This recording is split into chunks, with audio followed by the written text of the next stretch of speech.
Good morning. Coming up this morning on DC News Now, another violent night in the district. A mass shooting rocks neighborhood in Northeast. And all this as the city's acting police chief looks to get the title of police chief and make it permanent. We'll break down what's being done to keep your family safe. Jackie, good morning. Good morning. We are off to a cool start out there. Many of us into the 40s at this hour. We are seeing those 50s in DC. Later on today, though, more clouds and a chance for some evening showers. I'll break down the timeline of those showers coming up. And also coming up this morning, the government shutdown will start in 3 days if Congress cannot agree on a deal. A look at where negotiations stand and what a shutdown could mean for you. The station covering all of the DMV. This is DC News Now. All right. Well, good morning, and thank you for starting your morning with us here on DC News Now. I'm Tanaya Wright. Good morning. I'm Tosin Pile in for Corey James. Lex Juarez is in for Shanika, tracking your morning commute. But first, let's head out to Jackie. And Jackie says it's a nice start to your day, but there could be some changes coming. Good morning, Jackie. Yeah, good morning. You're starting off partly cloudy out there. Maybe a little bit of that wind as well, making it feel a touch cooler than those actual air temperatures that we're starting off with out there this morning, which are on the cooler side as well. A bit of a crisp start to your morning. Certainly feeling like fall. We're noticing those temperatures starting off in the 40s for much of the region. Currently 46 in Martinsburg, 45 Winchester, lower 40s over towards Luray, upper 40s Culpeper, we're mid 50s in Fredericksburg as well as DC. We're low 50s Leesburg and Manassas. Hagerstown, you're starting off at 52, but low 60s over towards Annapolis as well as Lexington Park. Seeing that breeze coming in mainly out of the north, 5 to 10 miles per hour. A difference of 4 to even close to 10 degrees cooler than we were yesterday morning around this time. Watching for those showers back out towards our west. We'll be watching also for increasing cloud cover coming up, but I'll have more details in just a couple minutes. Lex is back with another check of those roads. How's traffic? All right, well, good morning. We're going to take a look at our drive times as some more people are starting to hit the roadways, and you can see that is impacting our drive times just a little bit here. So Hagerstown to Frederick taking longer than normal, 34 minutes. Frederick to the Capitol Beltway, we're looking at 40 minutes. That's just a slight slowdown. And then the outer loop here where we did see that congestion starting to build, we're up to 13 minutes. That could grow, and we do expect it to grow over the course of this morning. We'll have another look at those roadways here in just a few minutes.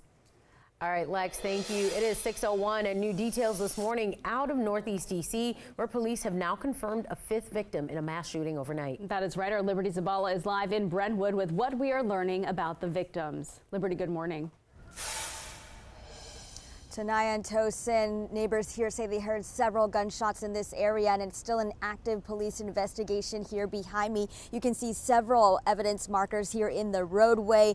This is just another incident in a wave of violent shootings plaguing the district. Metropolitan Police say the shooting happened just before 10 last night near 14th Street and Saratoga Avenue Northeast. When officers arrived on scene, they found 3 victims suffering from gunshot wounds. They say 2 men died here at the scene. A 3rd was rushed to the hospital with non-life-threatening injuries. Officers say 2 other male victims were able to rush themselves to the hospital with gunshot wounds.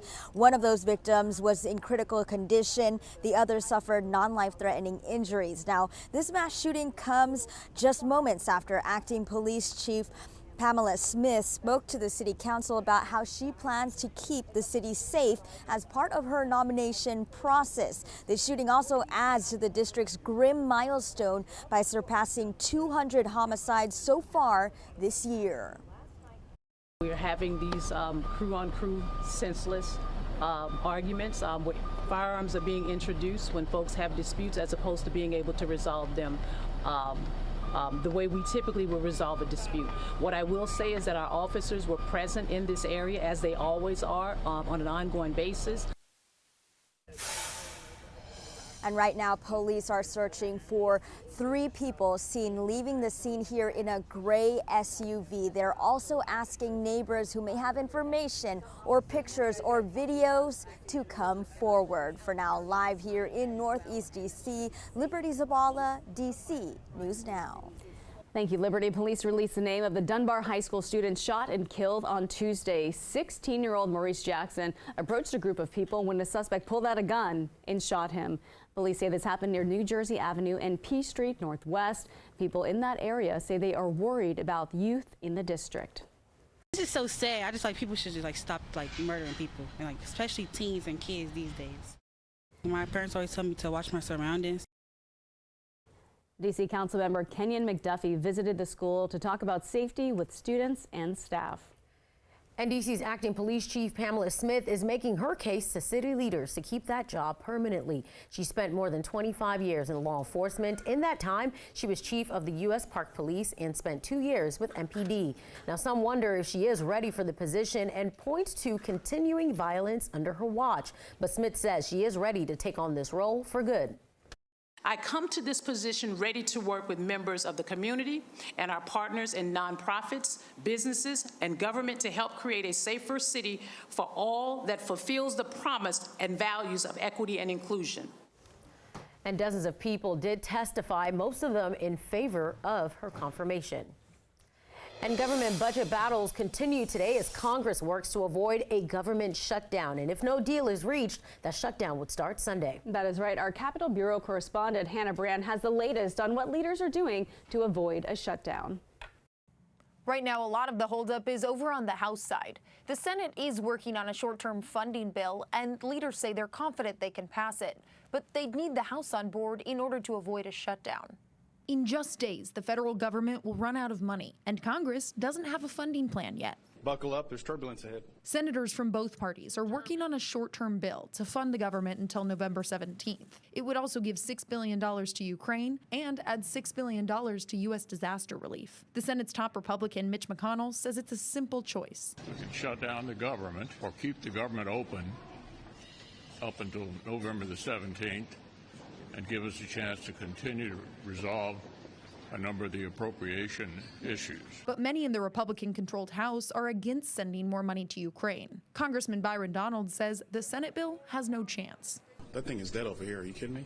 House Speaker Kevin McCarthy is trying to get Republicans to work together to pass their own short-term funding bill. He says they're hoping to vote soon on legislation that would make deep cuts to federal funding and strengthen border security. We're bringing up on Friday ability to fund the government, but at the same time secure our border. So yes, we're doing our job. But even that's not guaranteed to pass in the House because not all Republicans support it, like Congressman Andy Ogles. As of right now, I'm a no and will remain a no. And if they do pass it, the bill is likely to fail in the Democrat majority Senate. The only way out of a shutdown is bipartisanship.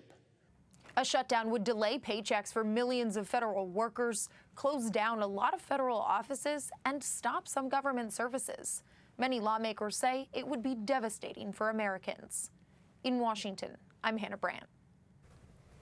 All right, 6:06 this morning, and federal workers will see an increase in their health insurance costs. That's starting next year, and this is according to the Federal Employees Health Benefits Program. It applies to federal employees and retirees. They'll pay 7.7% more for health insurance. The government share the cost. That jumps up by 5%. The Office of Personnel Management says the new cost is an increase of $19 or about $276 on bi-weekly paychecks. And developing this morning, there are reports that a man has been arrested for the murder of a Baltimore tech CEO. Reports say Jason Billingsley was arrested last night for the murder of Pavel Lapierre. Lapierre was reported missing on Monday. She was named in the Forbes 30 under 30 for her company's social impact. Police say she suffered from blunt force trauma, and they do not believe she knew Billingsley. We are working to verify that information and will, of course, bring you updates. At 6:07, the trial for former Loudoun County Public School Superintendent continues. Scott Ziegler appeared in court this week for the handling of sexual assault cases last year. Ziegler was fired in December over that investigation. He is accused of retaliating against a former special education teacher when she voiced her and others were touched inappropriately by a student. Her name was then added to a list of contracts that would not be renewed. Ziegler is expected back in court in February for a misdemeanor charge. And trial dates have been set for some of the suspects in the death of Irvo Otinio. Otinio died at a Central State Hospital back in March in Virginia. Several Henrico County deputies face murder charges. Dwayne Bramble's 5-day trial that begins June of 2024.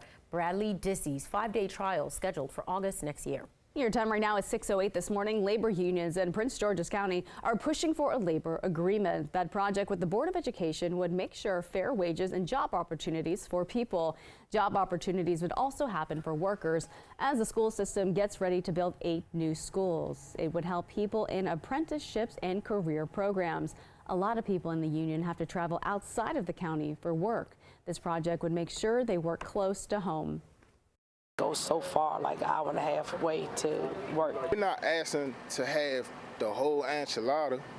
We just want a piece of the pie. Why try to fix something that's not broke? It works. A virtual meeting is scheduled for today to discuss the project agreement. And Montgomery County Executive Mark Elrich signed the Safe Streets Act into law yesterday. The goal of the new law is to create safer streets for pedestrians, cyclists, and drivers. It will increase the amount of time to use crosswalks and prohibit right turns on red lights. It will also require infrastructure reviews following incidents in school zones, walk sheds, and bus stops.